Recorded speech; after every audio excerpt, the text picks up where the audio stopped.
Thank you, everyone, for attending this evening's webinar on iNFTs, combining artificial intelligence with NFTs.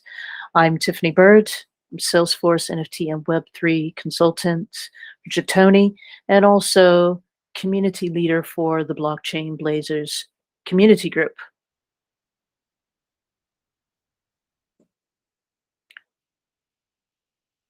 Right. Who are blockchain blazers? So, for those of you who are not familiar with blockchain blazers, so the aim of this group is to collaborate, educate, empower, and share knowledge about Salesforce Web3 and the world of blockchain and Web3. Grow into a global community of Web3 experts for Salesforce and harness the power of the new Salesforce Web3 and deliver and develop innovative projects to existing and new Salesforce customers. So some of you may have heard about the news release today that the Salesforce Web3 cloud is now in GA general release. Prior to that, it was coined the Salesforce NFT cloud, but they've rebranded it to the Salesforce Web3 cloud.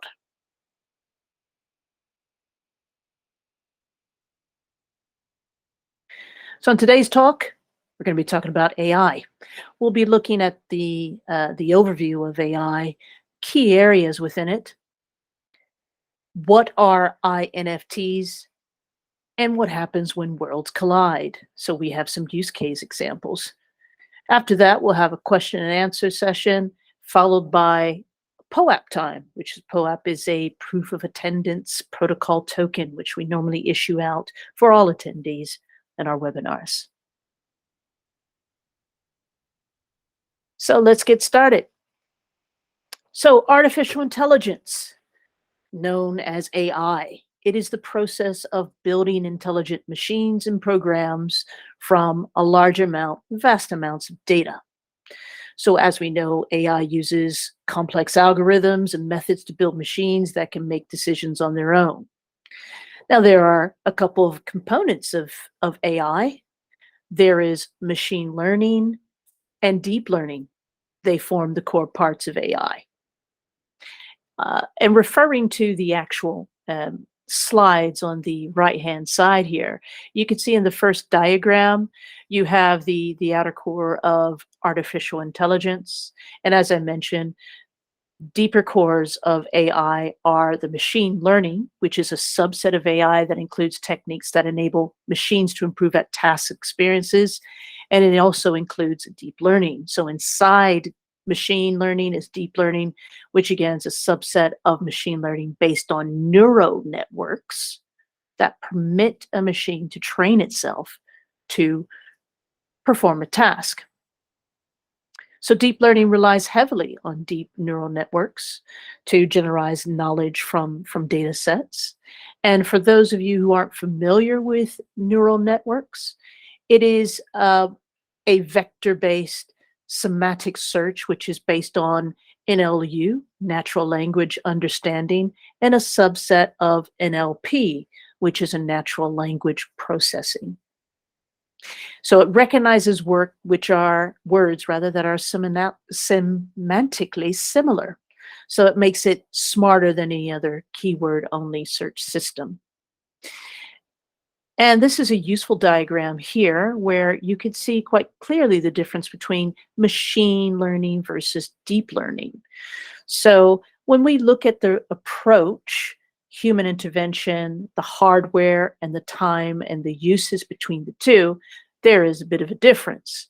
So with machine learning, it requires structured type data, whereas deep learning doesn't. In terms of human intervention, machine learning requires human intervention for mistakes, whereas deep learning does not require human intervention.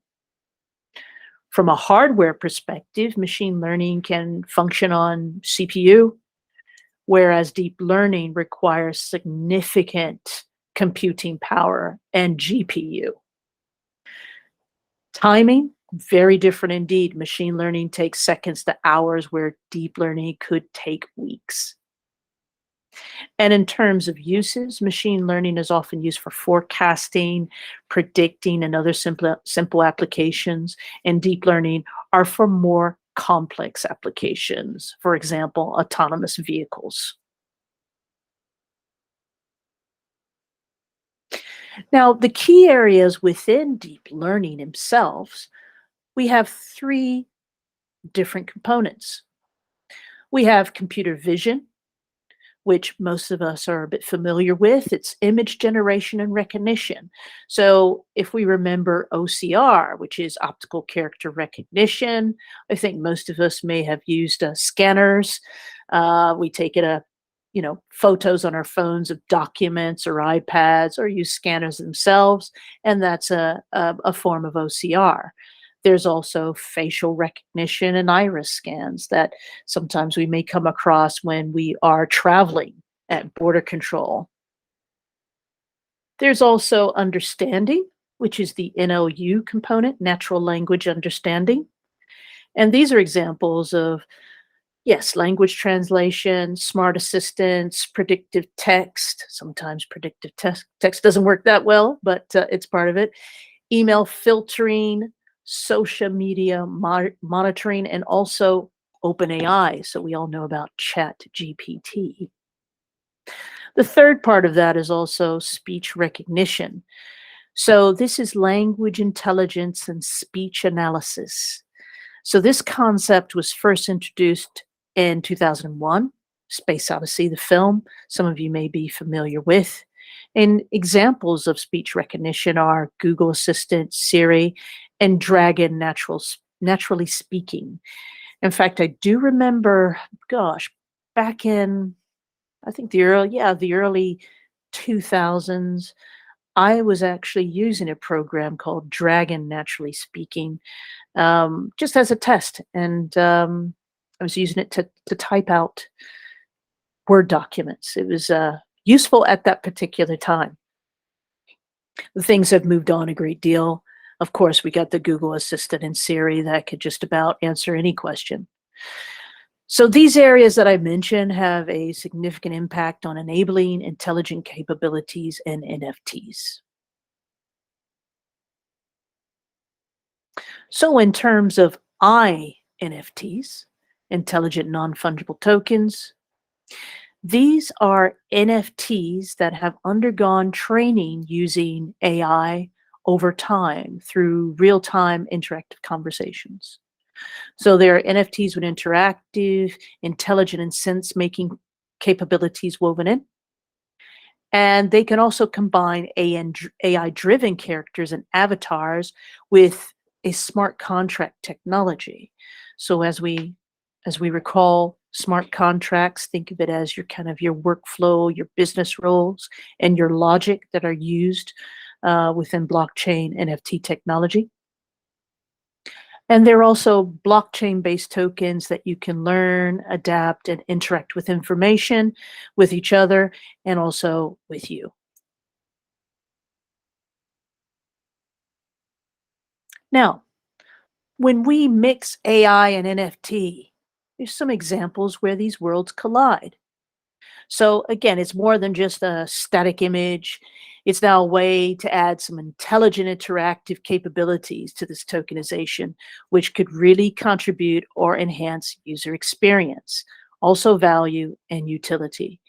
So I'm going to go through a few areas where they meet in a few use cases. So we've got AI generative NFTs, AI embedded NFTs, and AI first NFT structure. So what's AI generated NFTs? So basically, this concept was developed back in 1965 by a German philosopher called Max Benz. Okay. The art at that time was created with algorithms programmed with parameters by engineering stroke artists, where the artist would define which colors or shapes or drivers would create a random generative output. In terms of generative NFT art, so this is where the AI models study large data sets of human created artwork to generate an artistic output. So you got a couple examples here. Art blocks. So this is a Ethereum-based platform which offers programmable and unique generative art. And the minting functionality itself uses a generative minting technique in which the output is unique. So the artists, they use a creative code to create varied outputs. And one of the most valuable works from this space is Fidenza, which is it's a collection by Tyler Hobbs. You can see here. It's a Fidenza collection, and you can see just behind the artist itself, this is an example of what he has created with generative art technique.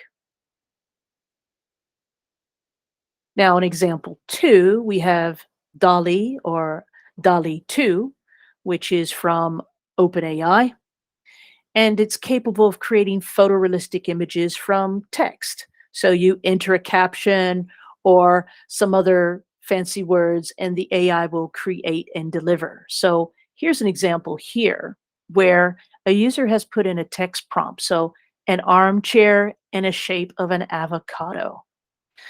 And you could see the various different images that OpenAI has actually produced.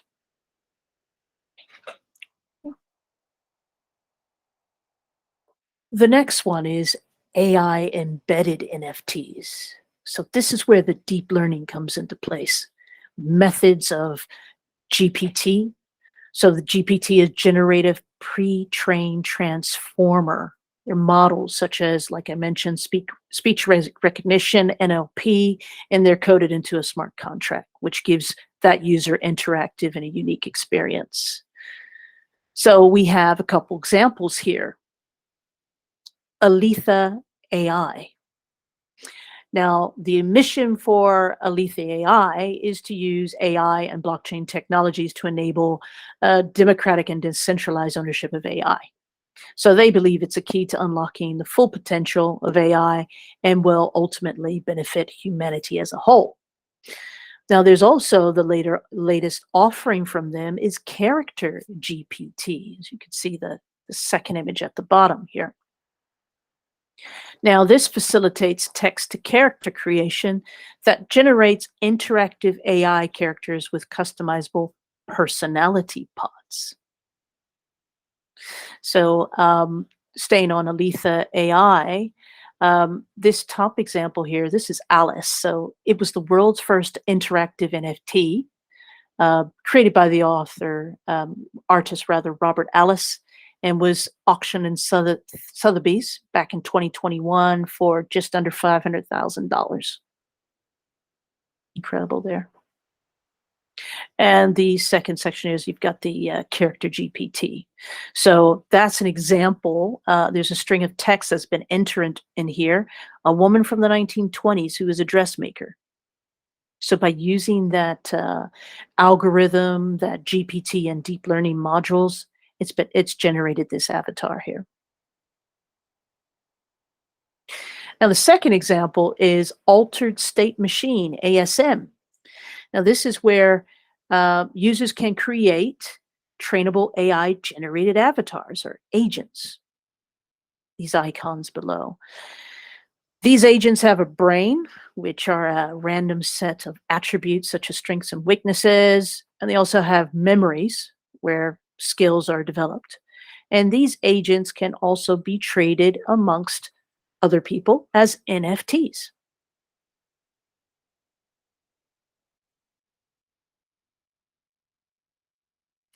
Now, the third part to mention is the AI first NFT infrastructure. So AI first is harnessing the power of AI by using, again, data sets, analytics, and automation in order for companies to have a better insight of what's happening now at that time or what is possible in the future.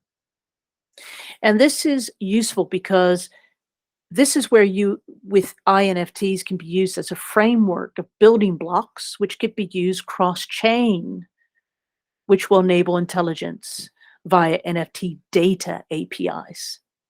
So there's a couple examples here of companies such as Blockspan and Mnemonic.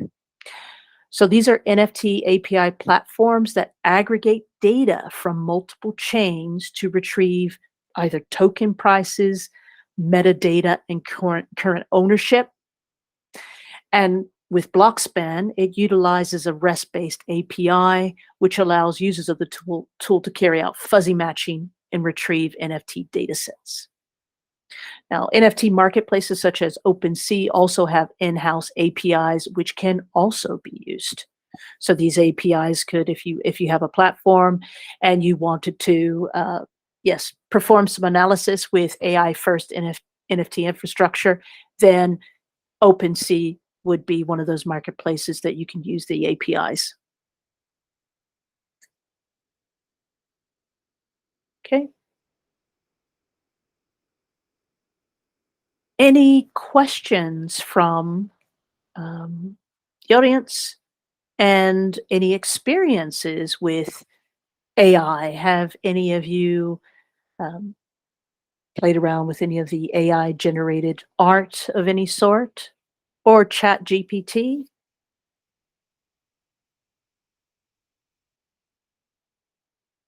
If I may. Sure, go ahead. I can tell already that it was very interesting. A few slides, I really enjoyed them. I didn't know that much around the area of NFTs and AI. So very insightful slides. I loved them. And regarding the usage, I have tried ChatGPT, of course, and DALL-E to generate images. And yeah, it's such a different experience, I must say, totally new for me. But yeah, it was a great experience to test that. Thank you for the very interesting slides. Yes, once I started asking ChatGPT some questions, I'm starting at the same time asking myself if I have to Google what I need to look for, or I have to switch to ChatGPT. So I'm by now I have this real question: if the reference, le référencement in French is better in Google or in ChatGPT. So I don't know, but now I have one source of information is Google, Mhm. even if for my job, but now I have two. So that's that. Thank you. No problem. Thank you. Thank you for both your comments. And even dating back to Chat GPT, I know they've released the version 4. I haven't quite used it as of yet, but using the version 3, I found it very useful for things. I guess it depends on what you would use it for in terms of AI.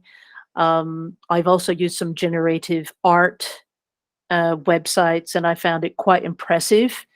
I'm also interested in the generative music. That would be interesting to play around with. And I guess my only opinion is, I guess there comes a point where maybe lines can be crossed in terms of creativity. Because as an artist or a musician or someone that has a creative type of output, there is an element where you have your thought and emotion that goes into what you're doing and what you're creating. Emotions, experiences, feelings, which AI might have a little bit of a problem kind of, dealing with that, but time will tell over there. So I guess the question is, at what point do we draw the line? And Kinga, you have a question. I wanted to add up to Ismail talk about researching things between Google and ChatGPT. So I wanted to build on that because that was a very interesting lecture of Aleksandra Przegalińska. So she is a Polish researcher in the area of AI. She's done some studies in MIT in the United States. So she's really, in the top part of the research in that area. And what she says from her own research and the perspective in few years' time is that instead of using Google when ChatGPT will be more developed, probably we can switch towards, instead of going into Google and typing something in the search box, we'll be asking something directly in ChatGPT and we will get a better answer because we won't need to scroll through the pages, etc. And the whole searching process of information will be totally different. You know, for example, if you will be writing an article, probably you won't even need to research for things because there is already developed part of ChatGPT that allows you to create parts of articles. For example, you ask it to write a text in specific area and it already gives you the text directly in there. So you don't even need to think about what to write in there because the AI can adjust the text. And obviously it's not perfect and you always need to check it and verify it and you know, give it a basically a human thought to that. But still, it's already such a big transformation in the ways of how we seek and perceive finding knowledge online to what's in the future, you know. Mm-hmm. Totally, indeed. That's very interesting to know, because certainly, I mean, when Google and all these search engines did come out, it was quite intuitive in a way that you'd get your results back, but then you start to have to go through the quality of the search results. So you're verifying the URL to make sure it's not a dodgy website. You know, you're looking at the first, one or two lines, but having that capability and using something that you are asking a question or you want the information on demand that's specific and it delivers, definitely adds value for sure. So on King had added something to me, so let me add something on Tiffany. Then when it comes to art, human art, it's more inner, it's more instinctive. Every AI and artificial intelligence is something cultural. You make them learn this, and what makes us more human is this inner, this instinct. Because why are we choosing art for? We are choosing art because we want to see somehow the world in this aesthetic way. That's that. So, thank you. That is so true. It is that inner, and even when we have an idea ourselves, and as humans, we have these lightning bulb moments because we're constantly thinking about millions of things at all the time, and that's what makes us human. That we could have that light bulb moment and that little spark of inspiration from a talk that we had with a friend or experience or memory, or even down to the point where you could be out summertime and the smell of flowers or food just brings this instant creativity to mind that you just want to, yes, I'm going to do this.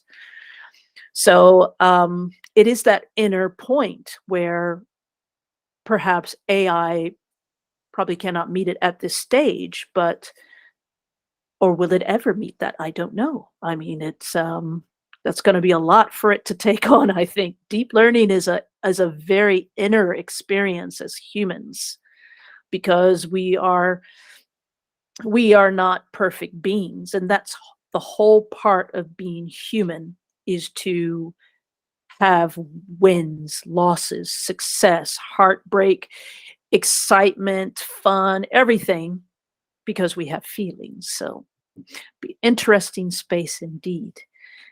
Any other questions or comments that you might have?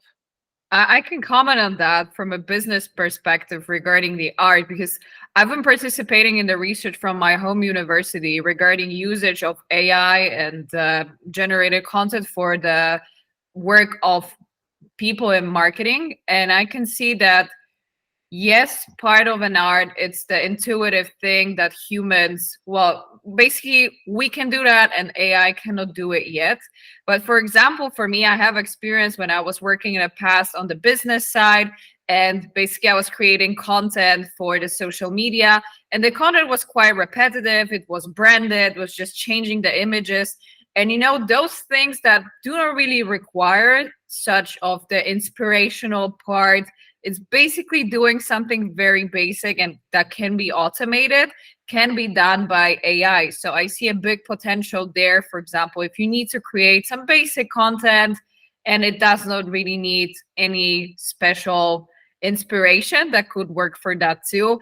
And even in not only in the images part, but also even in the language part. For example, for marketers, you can ask ChatGPT to create for you a good phrases for the social media post, or like which hashtags to use to optimize the search for SEO, and it works wonders. So I see already there is a big area and of opportunity there, and I think in a few years it will be even better in terms of generating images and text.